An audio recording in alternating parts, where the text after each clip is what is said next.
नमस्कार, मैं हूं आपके साथ रोहित। इस वक्त की सबसे बड़ी खबर इलेक्शन कमीशन से जुड़ी हुई है, क्योंकि इलेक्शन कमीशन ने बड़ा एक्शन लिया है। आपको बता दें कि लोकसभा चुनाव से ठीक पहले इलेक्शन कमीशन का यह बड़ा एक्शन है और पश्चिम बंगाल के डीजीपी पर चुनाव आयोग सख्त नजर आ रहा है। बंगाल के डीजीपी राजीव कुमार को हटाने का आदेश जारी कर दिया गया है।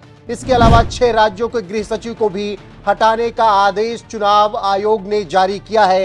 इसमें यूपी, बिहार, झारखंड के गृह सचिव पर एक्शन हुआ है। साथ ही गुजरात, बिहार, उत्तराखंड के भी गृह सचिव को हटाने का आदेश इलेक्शन कमीशन ने जारी कर दिया है। साथ ही महाराष्ट्र के बीएमसी आयुक्त, अतिरिक्त आयुक्त भी हटाए गए हैं। मिजोरम के प्रशासनिक सचिव को भी हटाने का आदेश इलेक्शन कमीशन ने जारी किया है। तो इससे आप समझ सकते हैं कि किस तरीके से चुनाव आयोग ने बहुत बड़ा एक्शन लिया है और चुनाव से ठीक पहले ये बड़ा एक्शन लिया गया है और 6 राज्यों के गृह सचिव को हटाने का आदेश जारी किया गया है।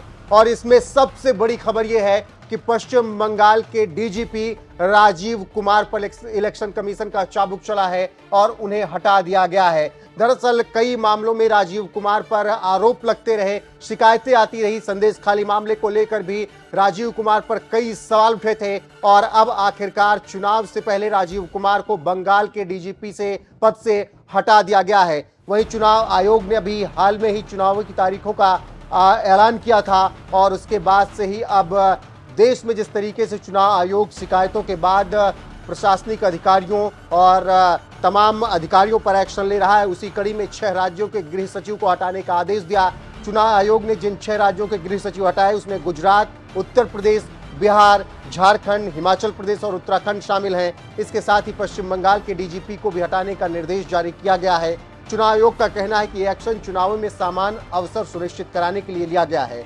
चुनाव आयोग की इस कार्रवाई से कड़ा संदेश जाता है कि लोकसभा चुनाव 2024 का आयोजन समान स्तर पर होगा और पूरी तरीके से पारदर्शिता के साथ चुनाव कराए जाएंगे। बता दें कि चुनाव आयोग ने पश्चिम बंगाल के डीजीपी को 2016 में सूबे के विधानसभा चुनाव और 2019 के लोकसभा चुनाव के दौरान भी सक्रिय चुनाव ड्यूटी से हटा दिया था। इसके साथ ही बीएमसी आयुक्त इकबाल सिंह चहल के साथ ही अतिरिक्त आयुक्त और उपायुक्त को भी हटा दिया गया है।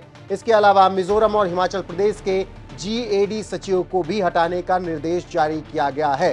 तो इससे आप समझ सकते हैं किस तरीके से 2016 और 2019 में भी राजीव कुमार को चुनाव आयोग ने चुनाव के वक्त निष्क्रिय कर दिया था और अब 2024 लोकसभा चुनाव से ठीक पहले बंगाल के डीजीपी राजीव कुमार पर एक बार फिर से बड़ा एक्शन हुआ है और उन्हें हटा दिया गया है। इसके अलावा 6 राज्यों के गृह सचिव भी हटाए गए हैं। आपको बता दें कि लोकसभा चुनाव का बिगुल देश में बज चुका है और 7 चरणों में चुनाव होने हैं। 4 जून को नतीजे आएंगे। 16 मार्च को इलेक्शन कमीशन ने शेड्यूल जारी कर दिया। 19 अप्रैल से वोटिंग होगी और अलग अलग 7 चरण में चुनाव होंगे। 19 अप्रैल को पहले चरण की वोटिंग, जबकि दूसरे चरण का इलेक्शन 26 अप्रैल को, तीसरा 7 मई, चौथा 13 मई, पांचवा 20 मई, छठा फेज 25 मई और 7वें चरण का मतदान 1 जून को होगा और 4 जून को परिणाम आएंगे। लेकिन उससे पहले जिस तरीके से इलेक्शन कमीशन ने बड़ा एक्शन लिया है, बंगाल के डीजीपी राजीव कुमार को हटाया, साथ ही 6 राज्यों के गृह सचिव को हटाया है, बीएमसी के उपायुक्त और आयुक्त पर भी एक्शन लिया गया है। उसको लेकर आपकी राय क्या है, कमेंट करके हमें जरूर बताएं।